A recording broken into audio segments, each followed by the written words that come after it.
Now, just breaking today, Milo Yiannopoulos was dropped from CPAC because of his statements that he made with regards to a abuse that he suffered when he was around 13 years old. His statements were he kind of sounded like it was almost like a positive experience for him, but I think he's not a psychiatrist, but I think he's rationalizing a little bit, and he's trying to like make himself not a victim or something. But anyways, he's getting in some trouble over it, and we'll see how it plays out. But CPAC just dropped him, and he's kind of a rising star within the conservative movement. Here's what he said, because it's actually kind of hard to find online, and the result is he's being dropped from CPAC, and Jake Tapper went after him on Twitter. So here's the comments. This arbitrary and oppressive idea of consent, which totally destroys, the understanding that many of us have of the complexities and subtleties and complicated nature of many relationships. People are messy and complex, and actually, in the homosexual world particularly, some of those relationships between younger boys and older men, the sort of coming of age relationships, the relationships in which those older men help those young boys to discover who they are and give them security and safety and provide them with love. So, the first part of that video, I think, was taken from another video he did about something totally different when he talks about consent. Then the second part, and it's spliced together to make it like it's the same stream of thought. And these are older videos which were kind of created ahead of the CPAC event, which Trump will be at. So yeah, the first part was about consent. That was something from another video. And then the rest was something from a podcast called The Drunken Peasants. He was on there, I think, for 2 hours and 50 minutes. I did not watch that whole thing. I have the comments from the Drunken Peasants, and you can see that they're a little different from what the video purports to be the comments. So here they are. He gave me some homework on you, Milo. He gave me a few on this this sort of child abuse stuff, and to the point where we're heavily policing even relationships between consenting adults, sort of grad students and professors at universities. Well, actually, Milo, I have a video on consent if you want to watch that. Well, let's address a little more of this. I think I'm okay. I was also in my teens. 14. I was in my teens. Something like that. But I do have to wonder, if Milo is okay with It's this adults guy. getting their cocks sucked by Is that his name? 14-year-olds, Is that what his would happen name? if a 14-year-old Yes. wanted to? Yeah, look at him. Holy shit. Is that me That's without Milo. my glasses on? Hold on. It does look like Paul. It's British Paul. It's British Paul in Can we there. put some Christ, aviators on him? Can we put some aviators and a hookah in his hand? Can we see what he looks like? Someone can do that. Audience, make that for Milo. The whole consent thing for me is once it's not this black and white thing that people try and paint it. There are some 13-year-olds out there capable of giving informed consent to have sex with an adult? Probably. But I was also a 13-year-old. I hung around with 13-year-old guys, when I was 13, and there were some of them that still thought girls were fucking icky at 13. Like, not many, but they were just coming out of that phase. I don't know that I was ready at 13 to get fucked in the ass by a 28-year-old black drag queen, is what I'm saying. So you can't. The reason these age of consent laws exist is because we have to set some kind of a barometer here. We've got to pick an age and go, okay, look, this is the age where we can reasonably be assured you're an adult, you can give informed consent, you understand the risks and pregnancy risks, and all that bullshit. I think the law is probably about right. That's probably roughly the right age. I think it's probably about okay.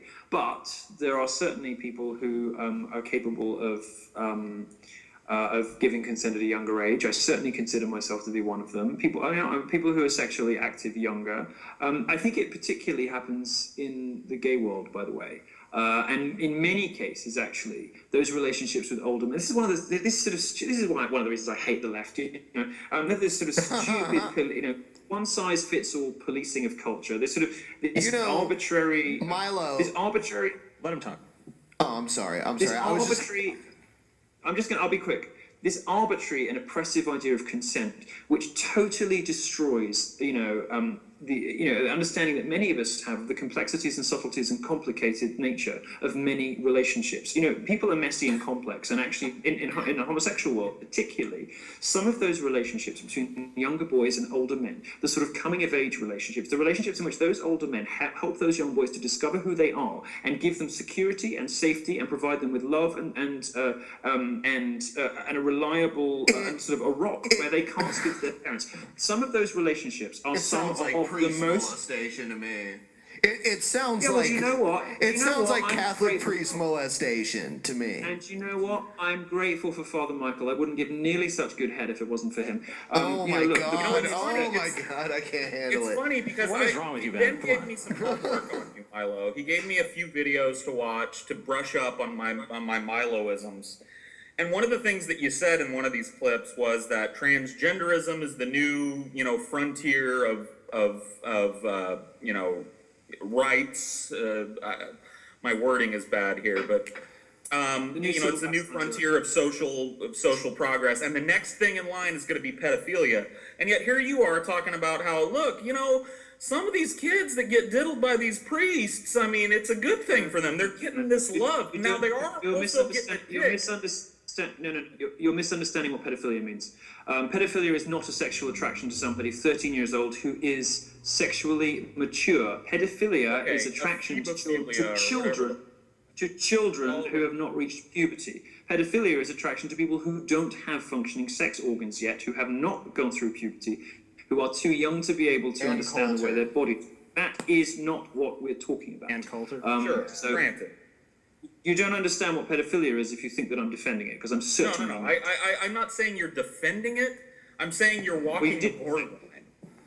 No, that's not what you said. You said I was defending it. And you were Okay, wrong. fine. I retract my statement, Milo. I retract my statement. I shan't slander you further, but you are advocating for cross-generational relationships here. Can we be honest about that? Yeah, I don't mind admitting that, and I think particularly in the gay world and outside the Catholic Church, if that's where some of you want to go with this, I think in the gay world, some of the most important, enriching, and incredibly, life-affirming, important, shaping relationships, very often between younger boys and older men, can be hugely positive experiences for those young boys. They can even save those young boys from desolation. They're consensual. Hold on. All sorts of things. Provided they're consensual. So I would direct you guys to Milo's Facebook account. He just uploaded a video. It's about 10 minutes long, and he kind of just describes what he meant by those comments. He was talking about, when he said young boys, he was talking about like younger guys, like I don't really know what age, but that's what he said. But anyways, I'll let him defend it because, but I don't want to play the full 10 minutes. Or maybe I will. Here's the full 10 minutes. Hey guys, it's Milo here. I have a horrible, I don't know what it is, the flu, I think. So sorry if I sound like I do. You've probably seen by now reports and videos that allege that I'm some kind of apologist for pedophilia or some kind of enabler of child abuse. Nothing could be further from the truth. And I find those crimes to be absolutely disgusting. I find those people to be disgusting. And I think that my reporting on this speaks for itself. I've exposed 3 pedophiles in my career. One of them, Nicholas Nyberg, who was a anti-Gamergate activist who supported white nationalism and described himself as a pedophile. Another was Luc Bozier, a London entrepreneur, former business partner of Louise Manch, who was caught asking for underage material online. And a third one, Chris Layden, is a London photographer who I exposed and who is about to start a rape trial as a result of my reporting. I've also, in many occasions, blisteringly criticized the left for its constant excuse-making over pedophilia. In particular, Salon, which publishes Todd Nickerson, a so-called virtuous pedophile, a guy who thinks that he's okay because although he's attracted to children, he doesn't actually do anything. I think my record speaks for itself, and the portions that were edited out of the videos that you've seen show, for instance, me saying that I agree with the current age of consent, that I support, I support the current age of consent, that it's, quote, about right, end quote. I think that people can put two and two together and work out why this video is coming out now. There's stuff that's been on the internet for a really long time. I think people can understand, you know, obviously there's frustration from some bits of the Republican establishment, but I don't want to blame anyone because I said the things that you've seen, and some of them were very stupidly worded. Some of the wording that I used was dumb. And if I could go back, in most cases, you guys know, if I say something outrageous or offensive, in most cases my only regret is I didn't piss off more people. But in this case, if I could do it again, I wouldn't phrase things the same way, because it's led to confusions. For instance, I was told that one of the numbers that people are fixating on is 13, and the implication that I was advocating for sex between 13-year-olds. Well, the video that came out was edited to include a section where I said that consent was arbitrary and oppressive, but that was from a discussion about affirmative consent on college campuses. That was placed next to a section about 13-year-olds to make it look like I was saying that consent for 13-year-olds was arbitrary and oppressive, and that's not the case. When I spoke about relationships between older men and younger men, I used the word boys, and I shouldn't have done that. Gay people do say like boy and girl to mean people of consenting adults very often. Sometimes it's usually like the passive partner gets to, is the boy. But I understand that straight people wouldn't necessarily know that. And so, that I wouldn't do again. All I would reiterate is, you guys know that I can make edgy jokes. You guys know that I can sometimes push the boundaries of acceptable humor. This is one of those cases in which I should have phrased things differently. And these videos from a year ago and a year and a half ago, and I really just had no idea I was going to end up being this famous. Late, boozy, long live streams. I phrased things poorly, and I enabled my detractors and critics to assemble material that looked very damning, but which does not reflect my opinions. So for that, I'm sorry, because I know that a lot of you are out there defending me and wondering how to do that, because the material does look so unpleasant and distasteful. Another thing that looks unpleasant and distasteful about it is the tone in which I'm talking. I would just say this is something of which I was a victim. It's something that I lived through. It's something that happened to me. It didn't ruin my life. And the reason it didn't ruin my life is I had laughter and I had humor, and I was able to turn it into a joke, and I was able to brush it off and make jokes, make what are obviously jokes, like getting head from a priest kind of jokes. You guys know that. I understand that a lot of 60-year-old journalists wouldn't, and would be very horrified by the tone, by the sort of apparently flippant tone that I was using. Again, speaking about this subject, I don't think anything should be off limits for humor, but I do regret some of the word choices. I have been uninvited from CPAC, which I'm disappointed with. The statement from CPAC said that there was a video in which I defended pedophilia. That simply isn't true. I didn't. It was not my intention. It wasn't what the words that I used meant. What I did do, and I stand by, because it's perfectly true, is say that in many, sorry, I have really bad flu, is say that in many gay relationships, for many young gay men, the first relationship they really have, the first long relationship they have, is with an older guy who perhaps takes care of them financially, takes care of them emotionally, and very often that can be a release, it can be an escape from an abusive or a uncaring or a difficult household. And if they're having problems at home with their mum and dad, very often kids of 17 will have relationships, for instance, with people of 29 years old. And that's what happened to me, and that's exactly the ages. I was 17 and he was 29. And it was a relationship that ended up lasting a decade. And that's where I was coming from, speaking about my own personal experiences of this stuff, saying that, of course this stuff happens and it's disgusting and I abhor it. Of course any reasonable person would. It's revolting. and I can only say again, I find nothing but disgust, as my reporting record shows, for people who support and stick up for and make excuses for pedophiles. That is not what I intended to do in these conversations. And speaking from my own personal experience, all I was seeking to convey was that I had a relationship, I had an experience as a 17-year-old with a 29-year-old guy that turned into a 10-year relationship. I mean, my first real proper boyfriend was the guy I ended up being with for 10 years. I'm not with him anymore, but that's a sizable relationship, and not the sort of abusive caricature of, older man kind of abusing, and disposing of a younger boy. So I wanted to make some of that stuff clear. I'm going to attempt to reach out to some TV studios to get my point of view across, because it's very frustrating having the media repeat these allegations. It's very frustrating having so many people just blindly repeat things because they don't take the time to sort of see the nuance in the videos, or to appreciate that some of the one video, there was a unedited one, and I have to stand by my words, and I wouldn't phrase those things the same way twice maybe, but the first video that came out was edited very deceptively.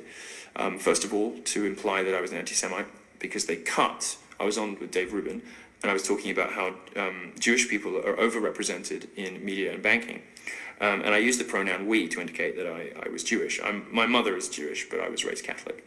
And when I did that, I then went into a little sort of semi-comedy routine saying, the Jews run the banks, the Jews run the media, like imitating the sort of person who would say that. That's the section they used, and they cut the section with the pronoun our or we.